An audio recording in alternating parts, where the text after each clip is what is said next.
ನಿಮ್ಮ favourite serials ಈಗ ಟಿವಿಗಿಂತ ಮುಂಚೆ ಸನ್ ನೆಕ್ಸ್ಟ್ ಆಪ್ ನಲ್ಲಿ ಜಾಲಿಯಾಗಿ ಎಲ್ಲರಿಗಿಂತ ಮುಂಚೆ ನೋಡಿ. ಈಗಲೇ ಸನ್ ನೆಕ್ಸ್ಟ್ ಆಪ್ ಡೌನ್ಲೋಡ್ ಮಾಡಿ ಮತ್ತು ಸಬ್ಸ್ಕ್ರೈಬ್ ಮಾಡ್ಕೊಳ್ಳಿ. ಹಲೋ ಹಲೋ ಕಾಂತಪ್ಪಣ, ನಾನು ಧ್ರುವ ಮಾತಾಡ್ತಿರೋದು. ಗೊತ್ತಾಯ್ತು ಹೇಳಪ್ಪ. ಈಗಿನ ಕಾಲದಲ್ಲೂ ನಿನ್ನಂತ ಒಳ್ಳೆ ಹುಡುಗರು ಇದ್ದಾರೆ ಅಂತ ತುಂಬಾ ಹೆಮ್ಮೆ ಪಡ್ತಾ ಇದ್ದೆ. ಆದ್ರೆ ನೀನು ಈ ತರ ಮಾಡ್ತೀಯ ಅಂತ ಗೊತ್ತಿರ್ಲಿಲ್ಲ. ಕಾಂತಪ್ಪಣ, ಅದು ನಾನು ಅವತ್ತು ಮೈನನ್ ಬಿಟ್ಕೊಡ್ಬೇಡ ಅಂತ ಅಷ್ಟೆಲ್ಲ ಹೇಳಿದ್ರು. ನೀನೇನ್ ಹೇಳ್ದೆ? ಮೈನ ಇಲ್ದೆ ನನ್ನ ಜೀವನನೇ ಇಲ್ಲ ಅಂತ ಹೇಳ್ದೆ. ಅಷ್ಟೆಲ್ಲ ಹೇಳಿದ ಮೇಲೂ ಈಗ ನೀನ್ ಆ ಹುಡುಗಿಗೆ ಕೈ ಕೊಟ್ಟಿಯಲ್ಲ. ನೀನ್ ಹೀಗ್ ಮಾಡ್ತೀಯ ಅಂತ ನನ್ನ ತಾಯಾಣೆಗ್ಲೂ ಅನ್ಕೊಂಡಿರ್ಲಿಲ್ಲ. ಪಾಪ ಕಣಪ್ಪ ಮೈನಾ, ಮನ್ಸು ಸರಿ ಇಲ್ದೇನೆ ಹುಚ್ಚಿ ತರ ಓಡಾಡ್ತಾ ಇದ್ದಾಳೆ. ಕಾಂತಪ್ಪಣ, ನೀವ್ ನನ್ನ ಎಷ್ಟು ವರ್ಷದಿಂದ ನೋಡ್ತಾ ಇದ್ದೀರಾ. ನನ್ನ ಬಗ್ಗೆ ನೀವು ಇಷ್ಟೇನ ಅರ್ಥ ಮಾಡ್ಕೊಂಡಿರೋದು. ನಾನು ಅವತ್ತೇನು ಹೇಳಿದ್ನೋ ಇವತ್ತು ಅದೇ ಹೇಳ್ತಾ ಇದ್ದೀನಿ. ನನ್ನ ಜೀವನದಲ್ಲಿ ಮೈನನ್ನ ಬಿಟ್ಟು ಬೇರೆ ಯಾವ ಹೆಣ್ಗೂ ಜಾಗ ಇಲ್ಲ. 1000 ಅಡಚಣೆಗಳು ಬಂದರೂ ಸರಿ, ನಾನು ಈ ಜನ್ಮದಲ್ಲಿ ಮೈನನ್ನ ಮಾತ್ರ ಮದುವೆ ಆಗೋದು. ಅವರೇ ನನ್ನ ಹೆಂಡ್ತಿ. ಕಾಂತಪ್ಪಣ, ನೀವು ನನ್ನನ್ನು ನಂಬಿ. ಇದೇನಪ್ಪ ಇದು, ನೀನ್ ಹೀಗೆ ಹೇಳ್ತಾ ಇದೀಯಾ? ಮತ್ತೆ ನಿನ್ನ ಅತ್ತೆ ಮಗಳ ಜೊತೆ ನಿನ್ನ ನಿಶ್ಚಿತಾರ್ಥ ಅಂತ ಎಲ್ಲರೂ ಹೇಳ್ತಾ ಇದ್ದಾರೆ. ಅದು ಹೇಗಪ್ಪ? ಅದಕ್ಕೂ ನನಗೂ ಯಾವ ಸಂಬಂಧನೂ ಇಲ್ಲ ಅಣ್ಣ. ಸರಿ ಅಣ್ಣ, ನಾನಿವಾಗ ನಿಮ್ಗೊಂದು ಪ್ರಶ್ನೆ ಕೇಳ್ತೀನಿ, ನೀವು ಅದಕ್ಕೆ ಫಸ್ಟ್ ಉತ್ತರ ಕೊಡಿ. ಮೈನವ್ರು ಇವಾಗ ಎಲ್ಲಿದ್ದಾರೆ, ಹೇಗಿದ್ದಾರೆ? ಪಾಪ ಕಣಪ್ಪ, ಆ ಹುಡುಗಿ ಮನ್ಸು ಸರಿ ಇಲ್ಲ.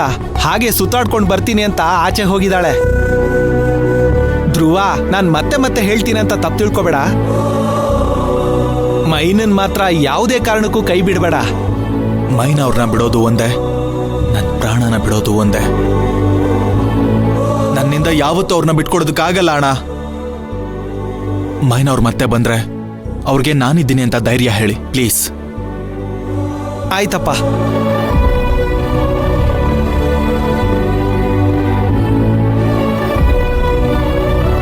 ಅಯ್ಯೋ, ಇವನ್ ನೋಡಿದ್ರೆ ಹಿಂಗೆ ಹೇಳ್ತಾನೆ, ಅವಳು ನೋಡಿದ್ರೆ ಹಂಗೆ ಹೇಳ್ತಾಳೆ. ಇಲ್ಲಿ ಏನಾಗ್ತಾ ಇದೆ ಅಂತಾನೆ ಗೊತ್ತಾಗ್ತಾ ಇಲ್ಲ.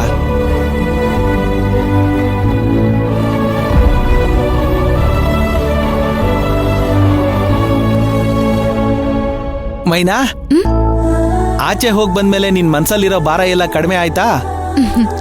ಕಾಂತಪ್ಪಣ್ಣ, ಬೆಟ್ಟದಷ್ಟು ಭಾರ ಮನ್ಸಲ್ಲೈತೆ, ಗುಟ್ಟಕ್ಕಷ್ಟು ಕರ್ಗೈತಷ್ಟೇ.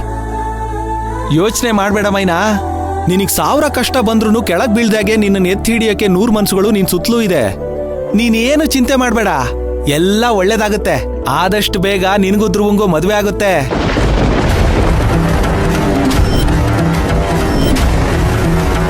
ನೋಡಿ ಕಾಂತಪ್ಪಣ್ಣ, ಧ್ರುವ ಅವ್ರಿಗೂ ತುಳಸಿಗೂ ನಿಶ್ಚಿತಾರ್ಥ ಆಗ್ತೈತೆ. ಆದಷ್ಟು ಬೇಗ ಅವರಿಬ್ರು ಮದ್ವೆ ಆಗ್ತವ್ರೆ. ಇನ್ಮೇಲೆ ದಯವಿಟ್ಟು ನನ್ನ ಧ್ರುವರ್ನು ಸೇರಿಸಿ ಮಾತಾಡ್ಬೇಡಿ. ನೋಡಮ್ಮ ಮೈನಾ, ನಾವು ಮನುಷ್ಯರು, ಮನ್ಸಲ್ಲಿ 1000 ಲೆಕ್ಕ ಹಾಕಬಹುದು. ಆದ್ರೆ ಅದರಂತೆ ಏನೂ ನಡೆಯಲ್ಲ. ಮೇಲೊಬ್ಬ ಇದ್ದಾನೆ, ಅವನ ಆಡಿಸ್ದಂಗೆ ಎಲ್ಲ ಆಗೋದು.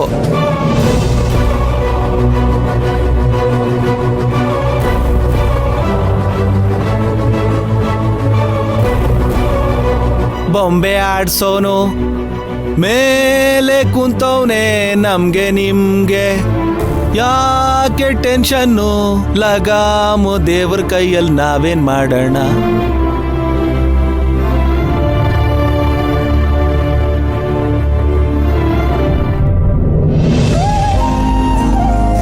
ಅಮ್ಮ, ಈ ಅಮ್ಮ ನನ್ನ ಬಟ್ಟೆ ಎಲ್ಲಿಟ್ರು?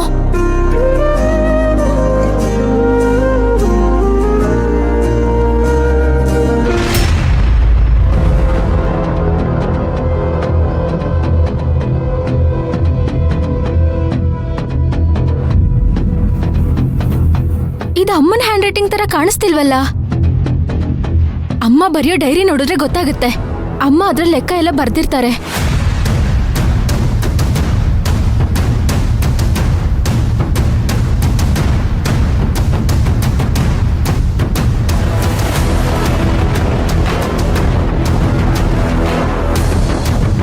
ಇದು ಅಮ್ಮನ ಹ್ಯಾಂಡ್ ರೈಟಿಂಗೇ ಅಲ್ಲ.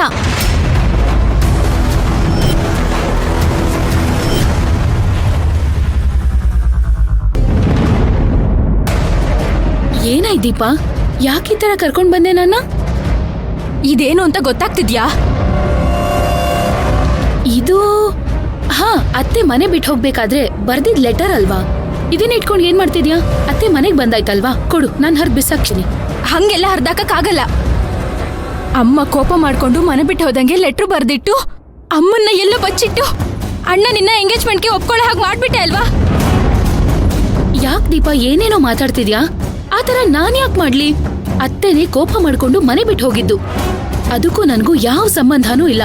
ಅಲ್ಲ, ಇವಾಗ ಅತ್ತೆ ಮನೆ ಬಿಟ್ಟು ಹೋಗಿದ್ರಿಂದ ನಮ್ಗೆ ತಾನೇ ಒಳ್ಳೇದಾಗಿದ್ದು. ಸಾಕು ತುಳಸಿ, ನೀನ್ ಮಾಡ್ತಾ ಇರೋದ್ನೆಲ್ಲ ಅರ್ಥ ಮಾಡ್ಕೊಳಕ್ ಆಗದೆ ಇರೋಷ್ಟು ದಡ್ಡಿ ಏನ್ ನಾನಲ್ಲ. ಹೆಣ್ಣೋಡಕ್ಕೆ ಅಂತ ಬಂದಿದ್ರಲ್ಲ ಒಂದಿಬ್ರು, ಅವ್ರ ಹತ್ರ ನೀನು ಟೈಲರ್ ಶಾಪ್ ಹತ್ರ ಮಾತಾಡ್ತಾ ಇರೋದ್ನೆಲ್ಲ ನಾನು ಕೇಳಿಸ್ಕೊಂಡೆ.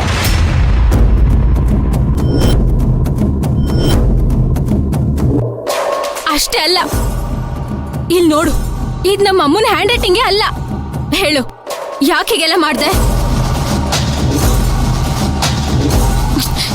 ನಿನ್ನೆ ಕೇಳ್ತಿರೋದು, ಹೇಳು ಅಂದೆ. ಹಾಗಾದ್ರೆ ನಿನಗೆಲ್ಲ ವಿಷಯನೂ ಗೊತ್ತಾಗಿದೆ.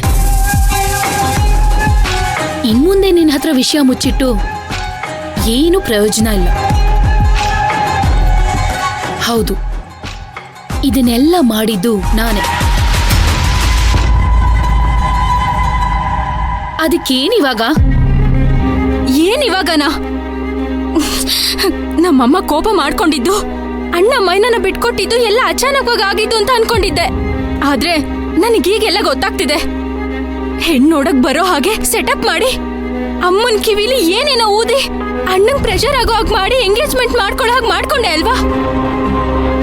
ಇದಕ್ಕೆಲ್ಲ ನಮ್ಮಮ್ಮನ್ನ ಜೊತೆಗ್ ಸೇರಿಸ್ಕೊಂಡಿರೋದನ್ನ ನೆನೆಸ್ಕೊಂಡ್ರೆ.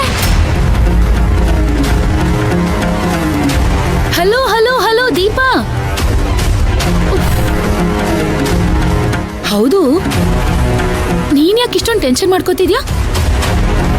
ಏಯ್, ಮುಚ್ಚೆ ಬಾಯ್ನಾ. ಟೆನ್ಷನ್ ಮಾಡ್ಕೊಳ್ದೆ ಇನ್ನೇನ್ ಮಾಡ್ತಾರೆ? ಅಮ್ಮ ಎಲ್ಲಿ ಹೋದ್ರೋ ಏನೋ ಅಂತ ನಾನು ನಮ್ಮಣ್ಣ ಎಷ್ಟೊಂದು ಹುಡ್ಕಾಡಿದ್ವಿ. ಅಮ್ಮಂಗೆ ಏನಾಗಿತ್ತು ಏನೋ ಅಂತ ಎಷ್ಟೊಂದು ಗೋಳಾಡಿದ್ವಿ. ಅದನ್ನೆಲ್ಲ ನೋಡಿರೋ ನೀನು ನಿಜ ಹೇಳ್ಬೇಕು ಅಂತ ಅನ್ನಿಸ್ಲಿಲ್ವಲ್ಲ? ನಮ್ ನೋವನ್ನ ನೋಡಿ ನೀನ್ ಎಂಜಾಯ್ ಮಾಡ್ತಿದ್ದೆ ಅಲ್ವಾ? ಛೀ, ನನಗ್ ಮೈನಾ ಮೇಲಿರೋ ಕೋಪನ ಯೂಸ್ ಮಾಡ್ಕೊಂಡು ಇನ್ನಷ್ಟು ಮೈನಾ ಮೇಲೆ ಎತ್ ಕಟ್ಟಿ ಅವಳ ಮೇಲೆ ಕೈ ಮಾಡೋ ಹಾಗೆ ಮಾಡ್ದೆ. ಮೈನಾ ಮೇಲೆ ನೀನೇ ಎತ್ ಕಟ್ಟಿ ನೀನೇ ತಡೆವಾಗ್ಲೇ ನಾನು ಅರ್ಥ ಮಾಡ್ಕೋಬೇಕಿತ್ತು ನೀನ್ ಎಂತೋಳು ಅಂತ. ಎಂತ ತಟ್ಟಿ ನಾನು? ನೀನ್ ತಪ್ಪು ತಿಳ್ಕೊತಿದ್ಯಾ ದೀಪಾ? ಸಾಕು ನಿಲ್ಸು. ಸದ್ಯಕ್ಕೆ ನಿನ್ ಮುಖವಾಡ ಕಳಿಸ್ಬಿತ್ತಲ್ಲ, ನಿನ್ ಸ್ವಾರ್ಥಕ್ಕೆ ನನ್ನು ನಮ್ಮಮ್ಮನ್ನು ಕೈಗೊಂಬೆ ತರ ಆಡಿಸ್ತಿದ್ಯಲ್ಲ. ಏಯ್, ಯಾರ್ದೇ ಸ್ವಾರ್ಥ? ಯಾವ್ದು ಸ್ವಾರ್ಥ?